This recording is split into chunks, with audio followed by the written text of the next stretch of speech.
क्या आपने कभी अपने घर के पास एक जहरीला सांप देखा है? सोचिए, बारिश हो रही हो, सड़कें भरी हो और अचानक आपके सामने एक कोबरा फन फैलाकर खड़ा हो जाए। ये कोई फिल्मी सीन नहीं, बल्कि हाल ही की हकीकत है। नवी मुंबई, बिहार, उत्तर प्रदेश जैसे राज्यों में पिछले कुछ हफ्तों में दर्जनों बार ऐसा हुआ है। नमस्कार दोस्तों, स्वागत है आपका दी इन्फोलॉजी की एक और वीडियो में। आज हम जानेंगे मॉनसून में सांपों की एंट्री क्यों बढ़ जाती है, कौन से सांप सबसे खतरनाक हैं और ऐसी परिस्थिति में आप क्या करें। चलिए सबसे पहले जानते हैं कुछ रियल घटनाएं जो सोशल मीडिया और न्यूज़ में ट्रेंड कर रही है। नवी मुंबई, भारी बारिश के बाद एक रिहायशी सोसाइटी के गार्डन में 12 फीट लंबा अजगर दिखा। लोग घबरा गए, बच्चों को कमरे में बंद कर दिया और तुरंत रेस्क्यू टीम को बुलाया गया। ये रॉक पाइथन था, जहरीला नहीं लेकिन ताकतवर इतना कि बकरी को निकल जाए। बिहार, बाढ़ के बीच मंदिर में कोबरा। वायरल वीडियो में देखा गया कि एक कोबरा बाढ़ के पानी से बचने के लिए मंदिर की सीढ़ियों पर चढ़ गया।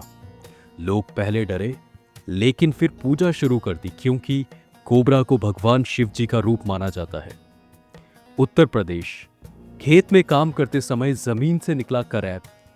करैत भारत के सबसे जहरीले सांपों में से एक है।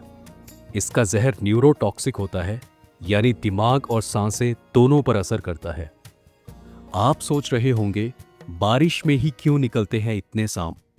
दरअसल मॉनसून में सांपों के बिल में पानी भर जाता है, जमीन ठंडी हो जाती है, इसलिए वो गर्मी तलाशते हुए घरों, मंदिरों और दुकानों की तरफ आते हैं।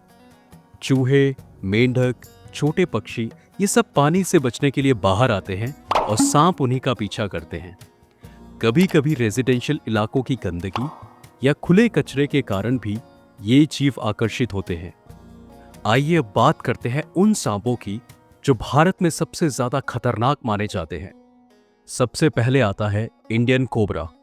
ये फन फैलाता है और सीटी जैसी आवाज निकालता है। इसका जहर न्यूरोटॉक्सिक होता है, जिसके काटने पर 30 मिनट में असर शुरू हो सकता है, बिना इलाज के मौत संभव। फिर आता है करैत। करैत रात में सक्रिय रहता है। इसके काटने पर दर्द नहीं होता, लेकिन असर जानलेवा हो सकता है। इसका जहर बेहद ताकतवर और न्यूरोटॉक्सिक होता है, जिससे सांस रुक सकती है और पैरालिसिस तक हो सकता है।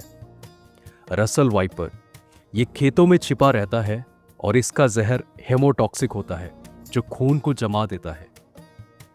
फिर आता है इंडियन रॉक पाइथन। ये जहरीला नहीं होता, लेकिन अपनी ताकत से अपने शिकार को कुचल देता है। अगर सांप सामने आ जाए तो क्या करें?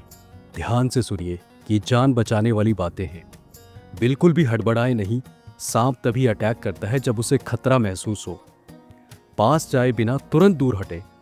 चुपचाप बच्चों और पालतू जानवरों को सुरक्षित करें। रेस्क्यू टीम को कॉल करें, क्योंकि हर जिले में फॉरेस्ट विभाग या एनजीओ होते हैं जो सांपों को सुरक्षित पकड़ते हैं। खुद कभी सांप को मारने की कोशिश ना करें। भारत में सांपों की कई प्रजातियां संरक्षित हैं और ऐसा करना गैर कानूनी हो सकता है। कुछ आम गलत फहमियां और उनकी सच्चाई। पहला मिथ, सांप अपना बदला लेते हैं। लेकिन सच ये है, ये केवल बॉलीवुड की कहानी है। सांप के पास याद रखने की कोई क्षमता नहीं होती। दूसरा मिथ, पाइथन जहरीला होता है। पाइथन जहर से नहीं, बल से मारता है। तीसरा मिथ, सांप दूध पीता है। सांप दूध नहीं पीता, वो पानी और खून से हाइड्रेट रहता है। दूध उसके लिए हानिकारक होता है। दोस्तों, सांप प्रकृति का हिस्सा है। वो हमसे ज्यादा डरते हैं जितना कि हम उनसे। हमें बस थोड़ी सी जानकारी और सतर्कता की जरूरत है। अगर आपको ये वीडियो जानकारीपूर्ण लगी हो तो लाइक कीजिए, शेयर कीजिए और कमेंट में बताइए कि आपने कभी सांप को पास से देखा है। अगली बार फिर मिलेंगे एक और रोचक और सच्ची कहानी के साथ। जय हिंद, सुरक्षित रहें।